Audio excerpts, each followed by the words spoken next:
এই ভাইটা বললো, এই জায়গা বসে তুমি কি করছো? এই ভাইটা দাঁড়িয়ে বলল, ভাই আমি একটা কাজ খুঁজছিলাম, যে কোনো কাজ হলে হবে, ঘরের কাজও আমি করতে পারি, রান্নাবাড়ি করা, ঘর মোছা, ধোয়াপালা, সমস্ত কাজ করতে পারি। আগে আমি হোটেলে কাজ করেছি। আর তখন এই ভাইটা কথা শুনে তার বউকে বলল, কাজের লোক লাগবে?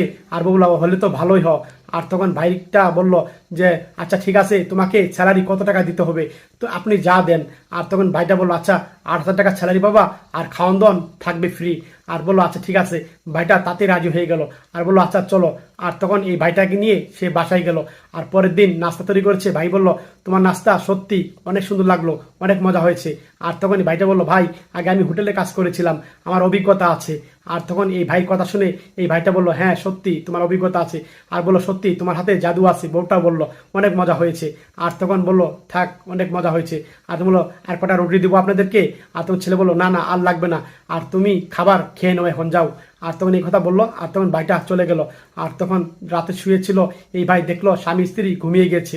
আর তখন ভাইটা ডাকলো, ভাইয়া ভাইয়া বলে জোরে জোরে ডাকলো, কিন্তু ভাইয়া কোনো কথাই শুনলো না, তারা ঘুমিয়ে পড়েছে।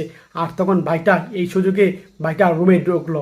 আর তখন ভাইটা এক পর্যায়ে দেখলো রুমে ঢুকে বসে কাছে ঘুম ভাঙে কি না, দেখে ঘুম ভাঙেনি। তারপর ভাইটা চলে গেল। আর তখন এই বোনটির আগে ঘুমটা একটু ভেঙে গেল। আর তখন বোনটি আস্তে আস্তে করে উঠলো আর বলছে, মোবাইল কোথায়? মোবাইলে ঘড়ি দেখবে। আর দেখে ঘড়ি দেওয়ালে 12টা বাজে প্রায়। আর তখন বললো 12টা বাজে। আর তখন তার স্বামীকে ডাকছে, এই উঠো, 12টা বেজে গেছে, অফিসে যাবো না, উঠো চালু করে। আর তখন স্বামীও আস্তে আস্তে করে জাগনা পেয়ে গেল। আর বললো, 12টা বাজে, কি বলছো তুমি? আর তখন তারা মোবাইল খুঁজছে, এই মোবাইল কোথায়, মোবাইল কোথায়? আর তখন বোনটি দূর থেকে দেখতে পেলো আলমারি দরজাটা খোলা।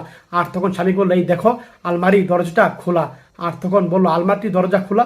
আর তখন বন্ডি তাড়াহুড়ো করে উঠলো। আর তখন উঠে দেখে আলমারির ভিতরে টাকা সোনা দানা কিচ্ছু নেই। বললো, এই টাকা তো নেই এই জায়গা। আর এইভাবে বলছে। আর তখন স্বামী বলল, টাকা নেই? আর তখন হ্যাঁ। আর তখন সে দৌড়ে উঠলো।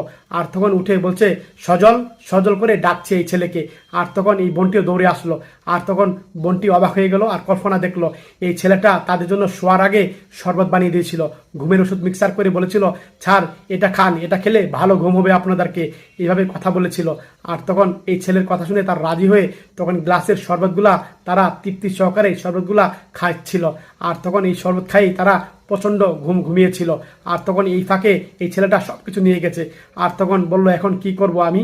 আর তখন তার কথা শুনে তার স্ত্রী বলল, চলো আমরা পুলিশের কাছে যাই, পুলিশকে বলি। আর তখন এই ভাইটা বলল যে আচ্ছা পুলিশকে বলবো, এই ছেলের তো কোনো পরিচয়ই জানি না, ছেলের না আছে আইডি কার্ড, না আছে ঠিকানা, কিভাবে কি করব কিছু তো বুঝতেছি না, পুলিশ তো সব ডকুমেন্টগুলো চাবে, আমি তো দিতে পারবো না। আর তখন সেই ছেলেটা এই কথাগুলো